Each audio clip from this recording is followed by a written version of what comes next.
Welcome back to Capybara Go, and today we are doing guilds and guild expedition guide. It's pretty straightforward, but might need some explanation for the newer players. So before we start on that, I want to clear up the guild mechanics. You can join guilds on other servers, but only after 14 days of your server. You can select the server here, go to the global servers, and you can see the server number here. And now this is getting a bit complicated. One server bracket consists of 100 servers, so it's like 2 is 200 and so on. But you will be able to join only to the guilds that are in bracket of 80 servers with you, right? So basically server 1 to server 80, where is it? To server 80 over here.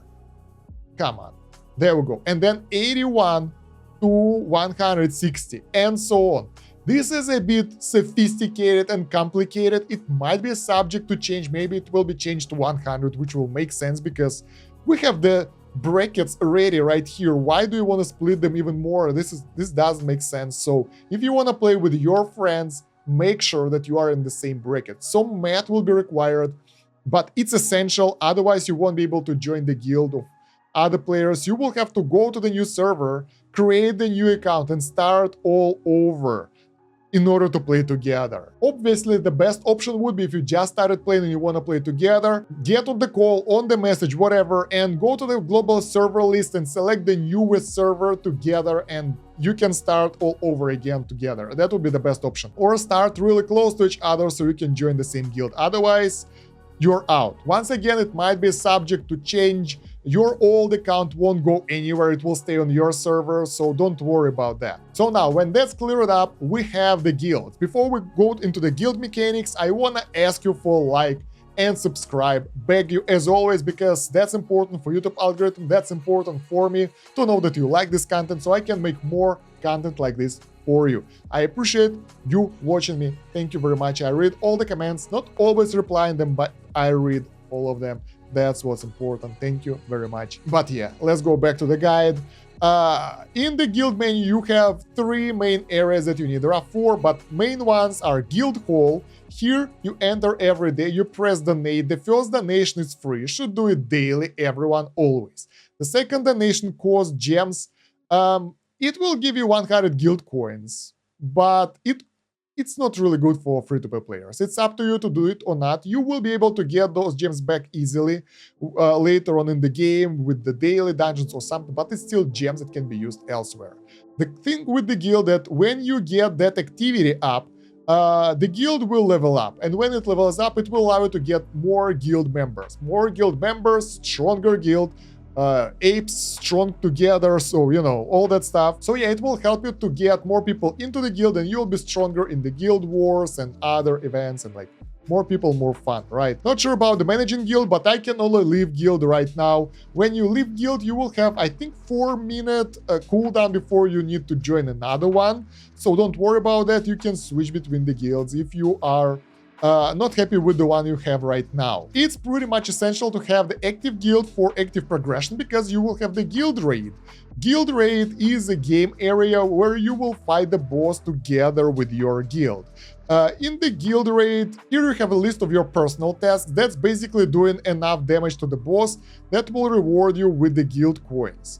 Other than that, guild will attack the boss together, and as the boss is defeated, you will get the chest with extra gems and extra guild coins.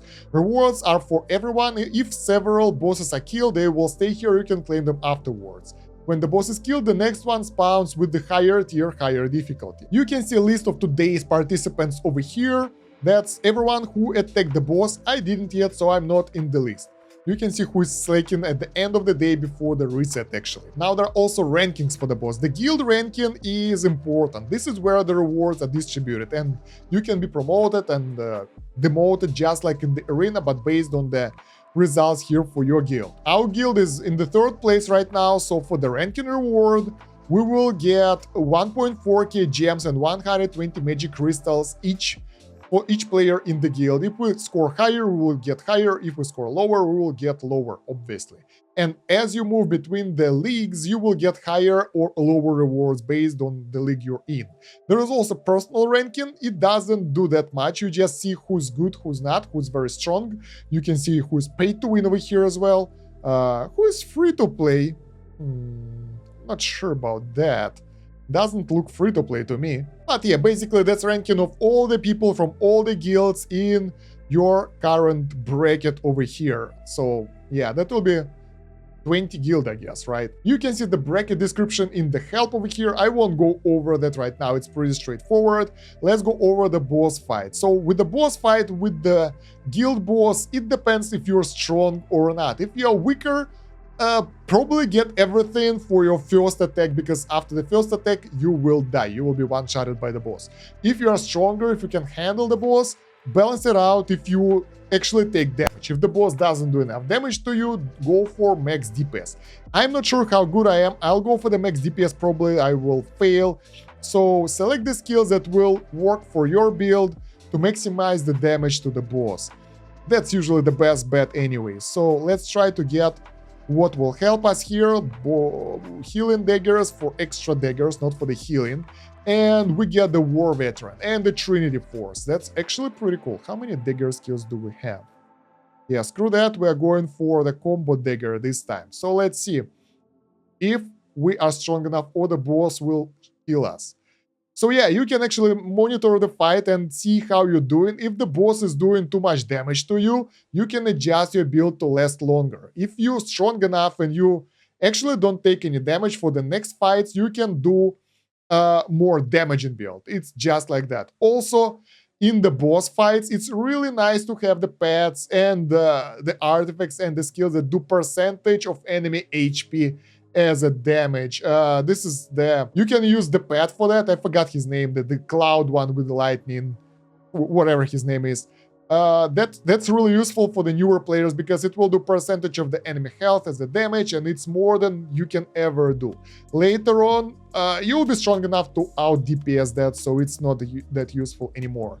It seems that we're strong enough not to take damage, so we can easily go for max damage build. As you can see, we don't take damage. You can skip the fight after, I think, one turn and see your current damage, and whatever you do, just do two of those every day because it helps the guild. It helps you, so you don't want to miss out on this for sure.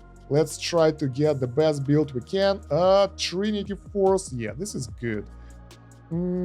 Poison and Bolt, and yeah, let's see when we can skip it. I think we can skip it pretty fast, all right? Because every bit counts, even if your damage isn't that significant. If you think that you don't do enough, it matters. So yeah. On round 3, you can skip the fight entirely, and this is not as good as the last fight. And yeah, basically after that you can see how you rank together with your guildmates here. Don't forget to claim your tasks after that if you manage to reach the new high score with the damage, and you're good to go. Do this daily. That will help you, that will help the guild, that will help everyone. Now we have the guild expedition as well. Now, before moving on to Guild Expedition, let's take a look at the shop really fast. Here you can spend your hard-earned guild coins for rewards. There are daily, weekly, and monthly packs. For the monthly pack, I recommend getting the legendary keys and maybe the gem chest if you feel like that. For the weekly packs, I strongly advise to get lucky gem bag, that's cheap. And for the rest of the stuff, buy whatever you feel that you need. Honestly, I would go for the gem chest, especially right now when we have those Arcana collectibles, and gem chest is the only way to get that. That seems like a no-brainer right now. Make sure not to overspend so you will have opportunity to buy everything weekly and monthly.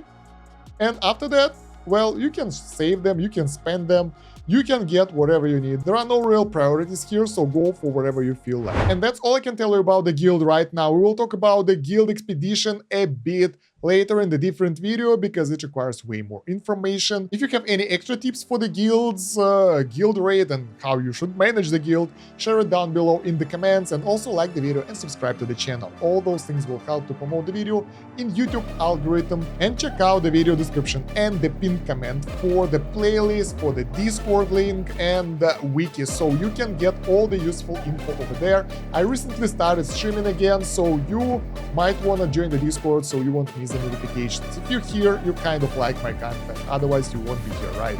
Other than that, thank you very much for watching. It's been Stan Kosh. Have a good one.